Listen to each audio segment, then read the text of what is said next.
Hello folks, and welcome to this week's review. And we're looking at hi-fi, of course, because it's around that weekend, and we're looking at a pair of speakers from Q Acoustics.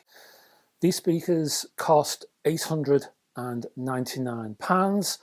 They are called the Concept 30s. They're a pair of stand mount speakers. These speakers have been released in company with the Concept 50 floor standers. That's £1,999, and the Concept 90 central channel speakers, aimed primarily for AV and surround sound use. They cost £649 each. Now, the Concept 30 speakers are quite a drop in price from the 50s. There's quite a lot of, as it were, clear blue water between the two in price terms, and I just find that rather interesting. Now, the Concept 30 design can be bought with a pair of eye-catching Q FS75 speaker stands for £375. The designers of the Concept 30 take particular issue with its cabinets. And before we talk about cabinets, and before we talk about any of that techie issue, we need to leave this little room, this little cozy space we're in, and we need to take a closer look.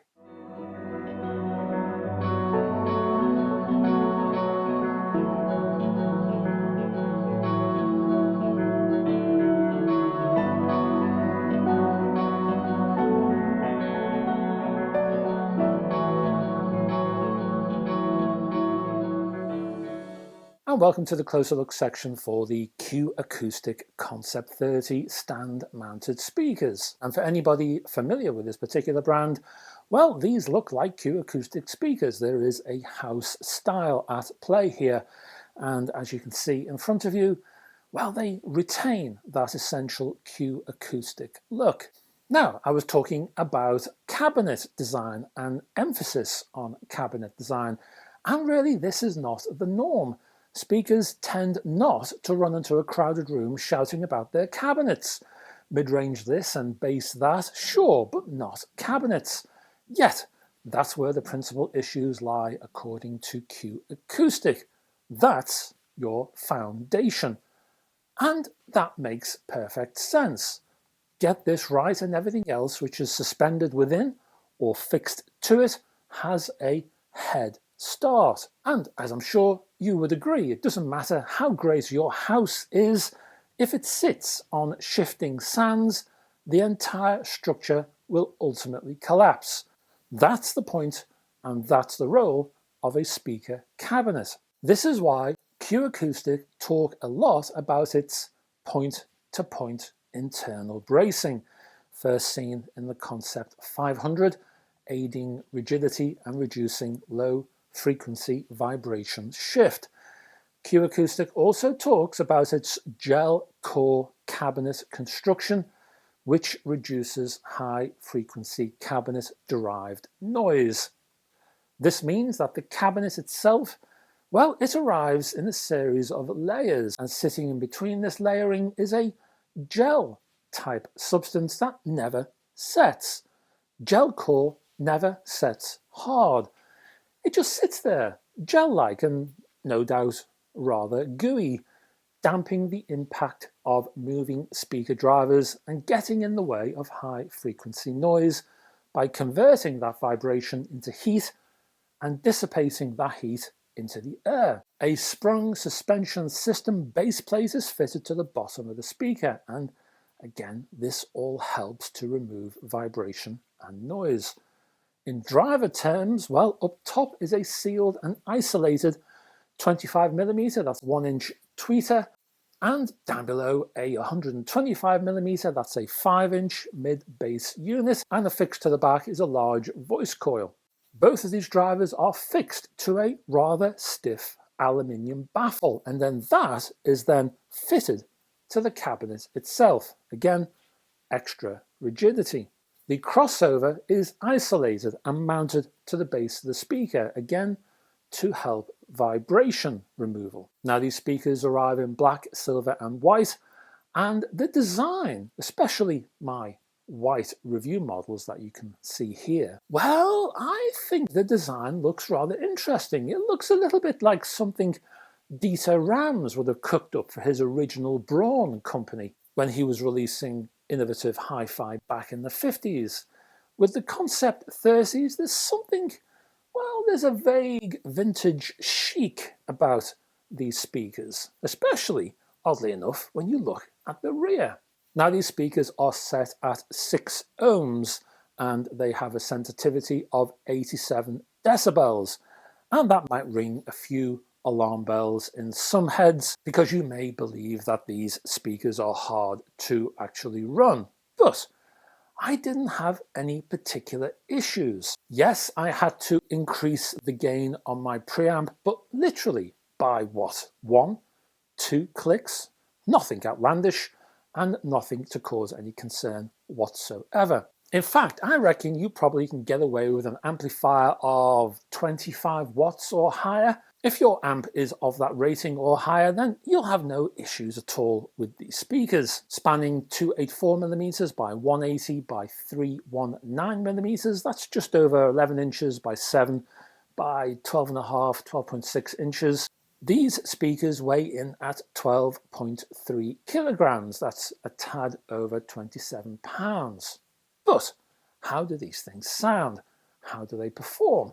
And well, how do they compare to other speakers in their class? Let's check out these sound quality tests and we will find out.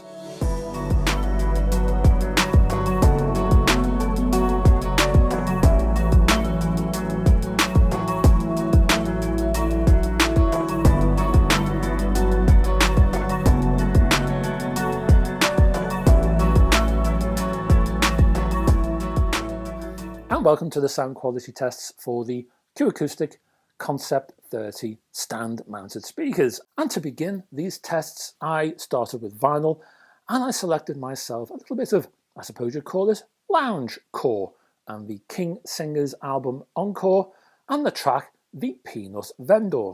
Now, apart from the harmony vocals, there's quite a meaty upright bass doing its thing, offering a steady beat with a relatively complex suite of percussive rhythms in conjunction, lots of cymbal taps and so on.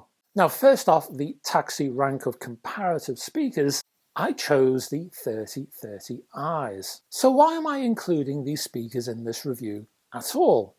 After all, the 330i speakers are far lower in price at £269 for a pair. That's hardly a fair fight, is it? Well, they're included in this review for those hi-fi fans who feast with their eyes. They judge a book by its cover. For those who may shy away from extensive research, the 3030i speakers, well, they look bigger than the Concepts. The mid-bass unit also has a more substantial look about it. And hey, it has the same badge on the front. So some people will think, why not just save more than a few pounds and go for the 3030i's instead? Why spend all that money? Well, you can do just that. And yes, the 3030i's are frankly superb speakers. I've already given them a good review on this channel, and you can click above and you can access that particular video yourself and you can have a gander. I love these speakers to bits, the 3030i's, and in fact, I still rate them at the top of their tree in their price point. The Concept 30s, though, are, well, to be honest, in a completely different class of performance. In short, they sound more, what can I say, more professional. Bass sounds more forceful, focused and precise. That upright bass I mentioned, well, that offers a greater degree of strength, but also structure in its delivery, while the treble-infused cymbal taps had a real delicacy, but also described the cymbal itself in a more realistic manner. That is, you felt you were hearing a a large sheet of metal being hit. The sound wasn't just a tone.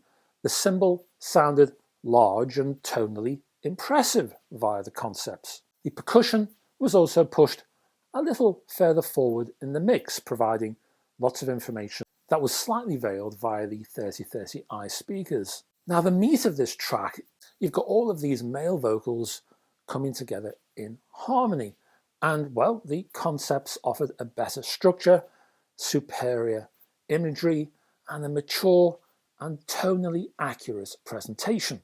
The Concept 30 speakers managed to simultaneously offer a tremendous structure and focus while still giving a heap of air and space in the rear of the soundstage, so that the music provided discipline but also a sense of delicacy and finesse. Next up, I brought a pair of Martin Logan 15i speakers. Now, this was a much greater challenge. After all, we're looking at a pair of rather nice ribbon tweeters from the 15i's. The result of that challenge was, well, it was quite fascinating, to be honest, full of pros and cons. The 15i offered a more airy treble response.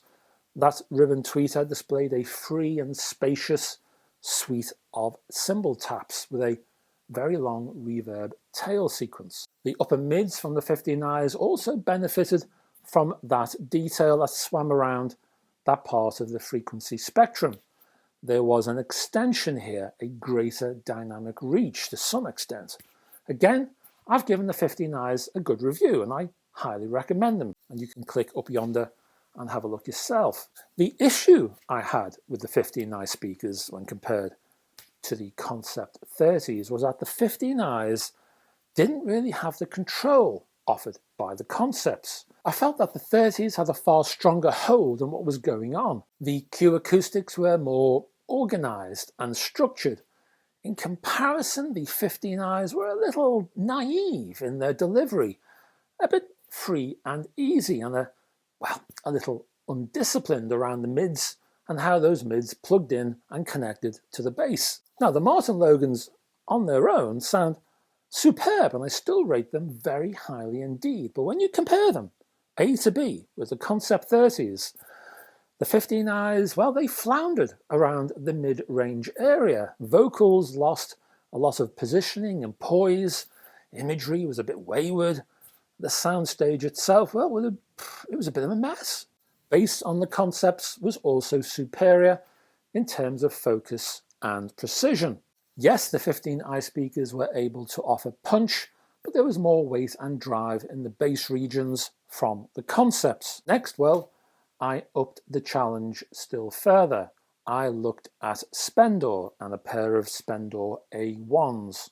Now, if you're a pair of Concept 30s from Q Acoustic and you're sitting there, well, this is a scary comparison because the A1s, well, they're quite accomplished in terms of their design, and they're a lot more expensive. Let's face it, they are priced at £1,250. So, actually, they should walk all over the Concept 30s, to be frank, in sonic terms at least. So, were the A1 designs superior to the Concept 30s? Well, yes they were.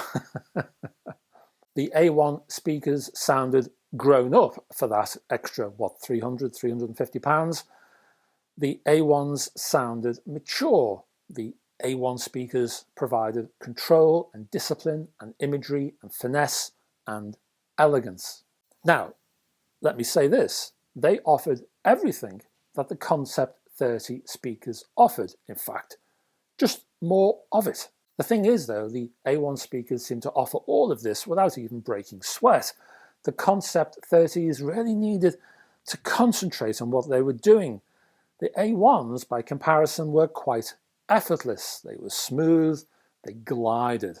But none of what I've just said was a surprise. It was expected. Now, you've got to understand that the A1s had more build budget afforded to the basic design and devoted to the parts quality. The 30s had £350 less in the kitty.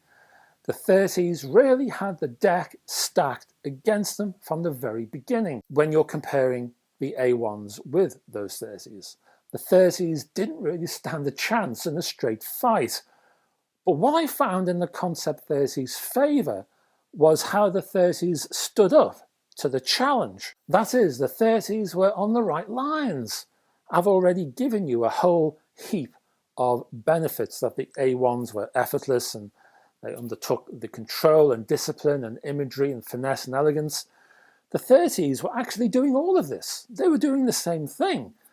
What I mean by that is that the 30s were on the right road in sonic terms. It's just that the A1s had this bigger budget behind them, so they were more accomplished. The Concept 30 speakers knew the goals here. They knew the answers. They knew what to do and in what way in sonic terms. It's just that the A1s had more resources to draw upon.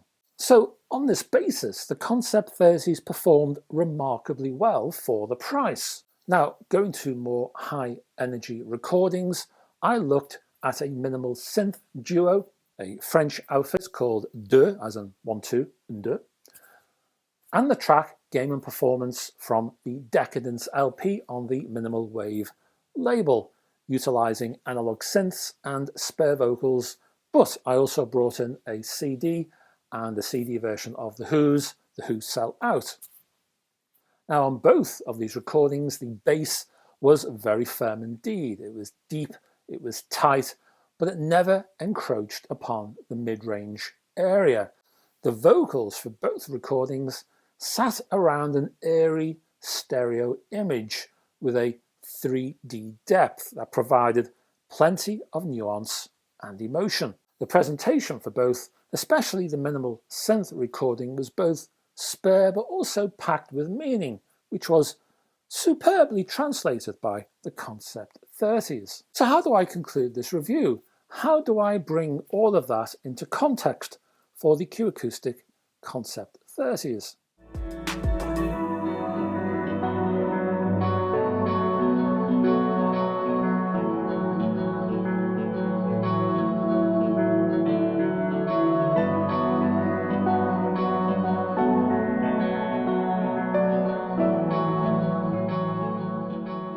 Well, the Q Acoustic Concept 30s performed remarkably well for the cash.